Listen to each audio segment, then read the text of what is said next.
Welcome back to the library, guys. Today we are going to be working on your American Lit project. I'm here to tell you where you can go to find resources to tell your stories about the U.S. So let's get into this. We are going to start at our usual place, library.marist.com. Click on the blue link there in the middle. Now you can get to this from anywhere in the world as long as you've got an internet connection.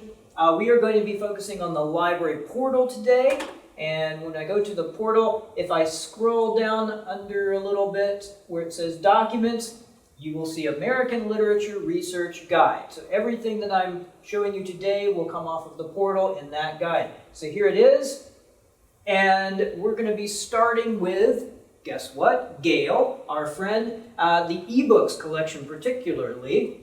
And when I go into this link, I have to choose the first one. It says Gale eBooks.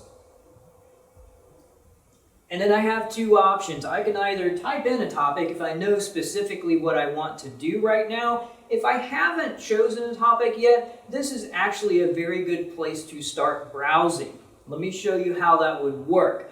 If I come down the side here and look under History, since we're doing stuff about the United States, and click on that link, you'll see that there's 66 books in this collection that are about history. A significant portion of them are about the United States.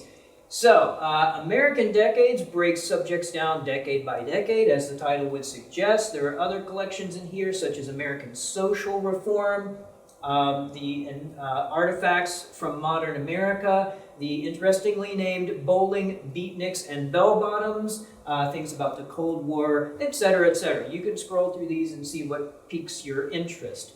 Now, I do want to point out, if I come in here and I choose a book that has multiple volumes, I then have to just make sure that I am in the correct volume to find what I want. Since American Decades goes decade by decade, Volume 1 only goes from 1900 to 1909.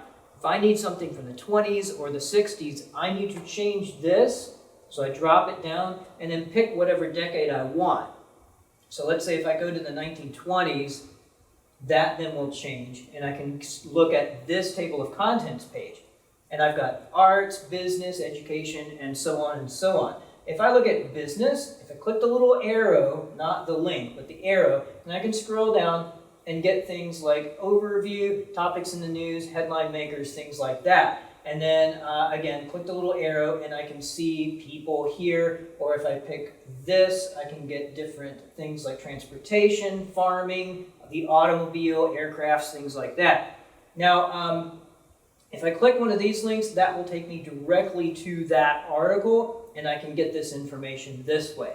I can also, if you remember, export this information directly to Noodle Tools using the Cite button right up here at the top.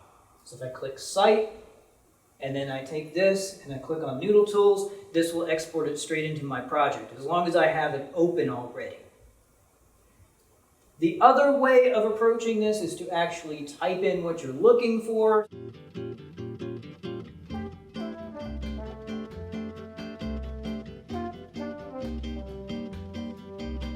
So if I were looking for Laurel and Hardy, I can search it in this box right here, and you'll see I get other books than just American Decades, although American Decades is one of the things that comes up. So we've got our silent movies here. But they also appear in the Encyclopedia of Popular Culture, Movies in American History. So you'll see that there's a lot of latitude to explore anything that piques your interest, whether you're into sports, movies, popular culture, fashion, politics, whatever you have in mind, you can find it in here. I think I will point out to you one last thing. If I come back this way a little bit. This was a multi-volume work. That's a little bit special. If I pick a book that only has one volume, like Artifacts from Modern America, I do not have an option to change volumes. I just wanted to point out that that's only for those multi-volume books. And here, I've got my table of contents. I've got different segments. I can come down here to things like household items, the air conditioner, the Hoover vacuum cleaner, things like that, entertainment. Oh, now this is interesting. The Atari 2600 video game console. This is something that interests me specifically because I'm into vintage computing, video games, 8-bit programming, things of that nature. So this article really appeals to me. So right off the bat, I found something that I like. Now this is not going to be the end-all be-all of my project, but it's a really good place to get me started. And then from here, after I read this, I might make some decisions like, the guy who invented this did other things, and I might want to explore his impact on American culture. I might look at this and want to explore its impact on video games going up until now and the way we play video games today.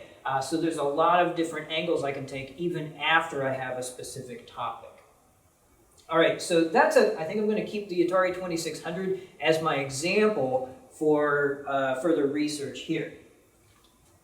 So that's the Gale ebooks. You'll notice that if I go down a little bit farther, I will find Gale US History, and that will take me to a similar looking page here. If I go down underneath ebooks, Gale in Context US History, I get a different database. It looks similar, but it's a different one. If I scroll down, I can browse here, American colonies, events, decades, and cultural trends, things like that. If I pick events, decades, and cultural trends, I get even more, things like the Oregon Trail, farmers' movements, privacy rights, Gone with the Wind, things like that. If I click on one of these, I will get that topic overview. So hippies gives me a basic overview of that. And then if I scroll down a little farther, I get more detailed information. I will point out their featured content is what Gale thinks is most important, may not be the most important thing to you. So be sure you look at the other things like the reference articles.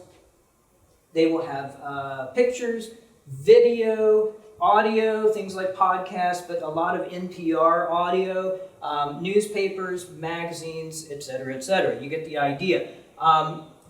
You'll notice this says it has 40 articles in the magazines, but it's only showing me 3. To get the rest of them, I've just got to click the little heading up there, and then I'll get the rest of the articles about hippies.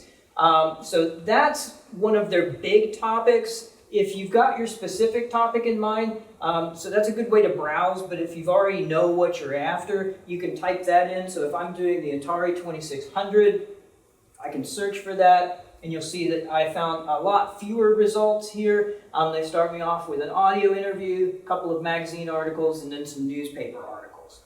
I will remind you guys, we are still in Gale, so if I pull this article up and I click Cite up here at the top, I can then export that into Noodle Tools as well. Moving away from Gale US History, if I go back to my list of resources here on Pathfinder, I have 2 other databases that are extremely helpful, but only if I know what my topic is. These are not good for browsing. So EBSCO will return a lot of different kinds of information. When you click the link, you'll be presented with choices. Pick the first one,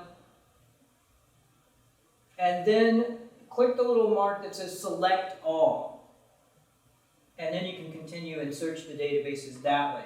Now, again, I'm going to stick with my Atari 2600 here, but again, you can search whatever your topic's going to be. I'm not going to put any limiters in just yet because I want to see what kinds of things come up. And I found an encyclopedia article.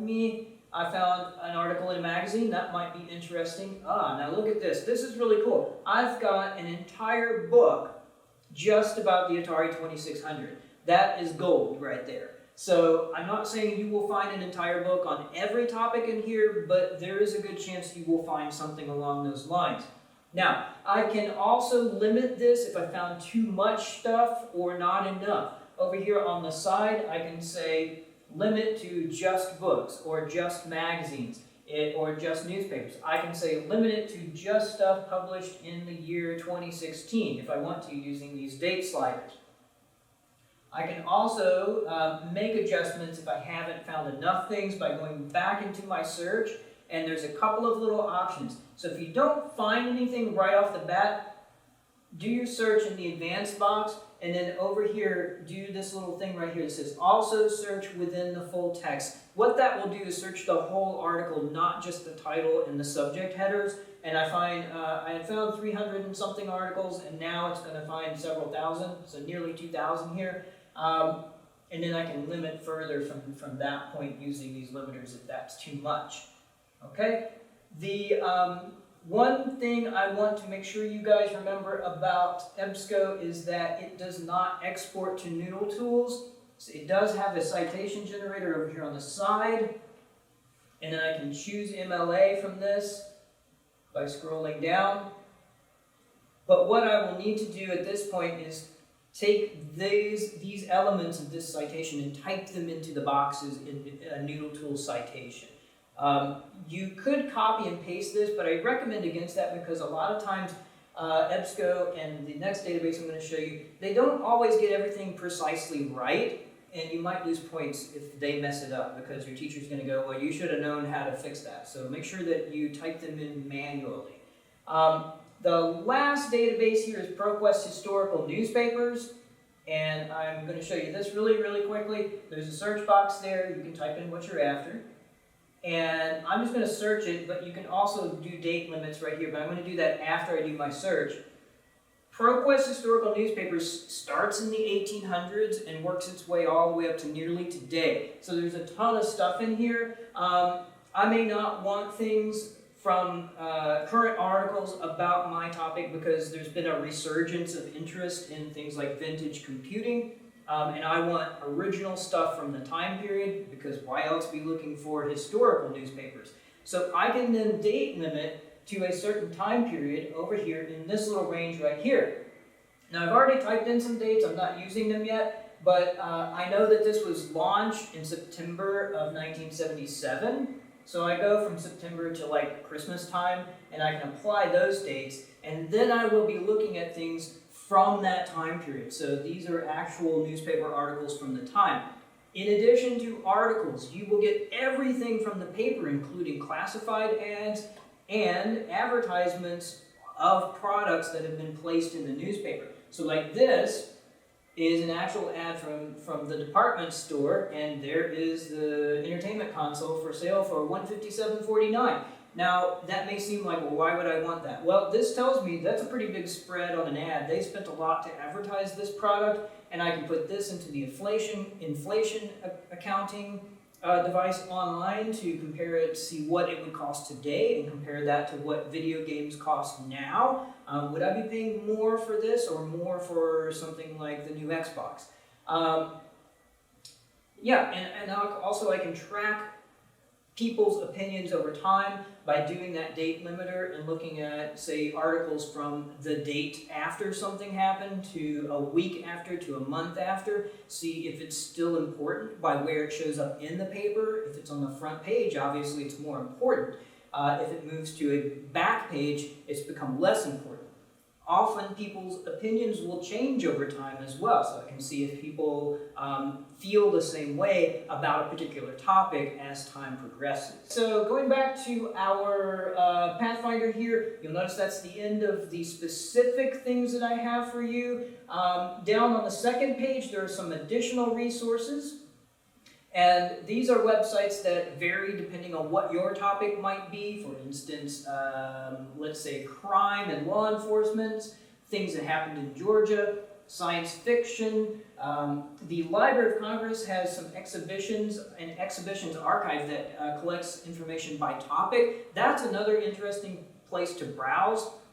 It again won't be the end of your research, but it is a good place to start. The National Archives, the Library of Medicine, if you want to do something with medicine. So take a look at these if you have a specific topic in mind.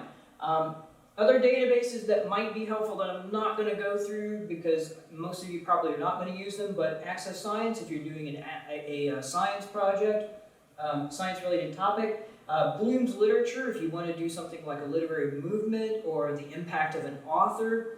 And then JSTOR is a really, really excellent database. It's just a little bit clunky to use from home, but I do want you to have that as an option in case you don't get enough material out of the other databases. But you should be okay with what I've given you so far. The last thing I do want to point out, I'm going to scroll back down here, I hope I'm not making anybody seasick.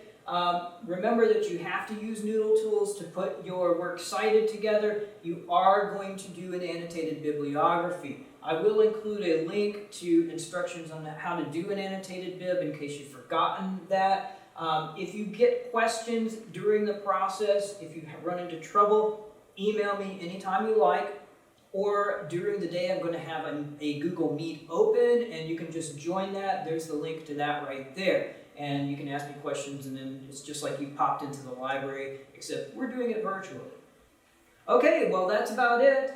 You guys remember that this is on the library portal that you get to from library.marist.com. I hope you all stay healthy and safe, and remember to wash your hands. I will talk to you later.